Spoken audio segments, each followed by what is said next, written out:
আল্লাহ জাহান্নামী ওই বান্দাটাকে ফেলে দিবেন। আল্লাহ গো, তুমি আমাদেরকে জবানের হেফাজত দান করিয়া দাও। জোরে বলুন আল্লাহুম্মা আমিন।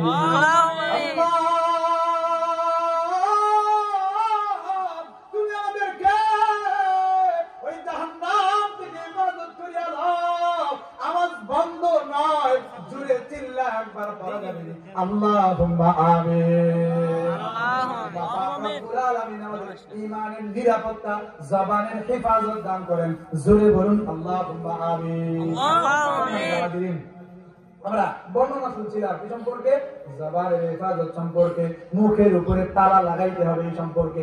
এবার আরো কিছু বর্ণনা আপনাদেরকে শোনাই।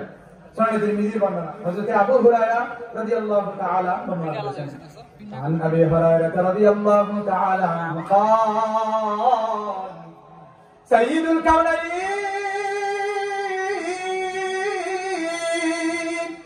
حبيب الكبرياء ডাকিয়া ডাকিয়া বলেন, মান কানা ইউমিনু বিল্লাহ, যে ব্যক্তিরা আল্লাহর উপরে বিশ্বাস রাখে। বলেন তো বাজান, আমরা কারে খোদা বলিয়া জানি? এজরে চিল্লা এখন, কারে খোদা বলিয়া মানি?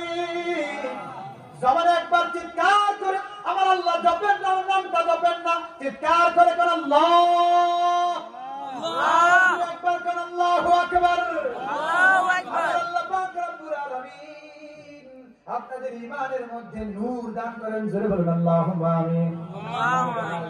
বলছিলাম আল্লাহর হাবিব বলেন, মান কানা ইউমিনু বিল্লাহ ওয়াল ইয়াউমিল আখির, যারা আখিরাত দিবসের প্রতি বিশ্বাস রাখে, যারা কিয়ামত দিবসের প্রতি বিশ্বাস রাখে, ওই ময়দানে, বিভীষিকাময় ময়দানে আল্লাহর সামনে গিয়া দাঁড়াতে হবে, এই কথার বিশ্বাস আমার আপনার দিলে আছে না নাই?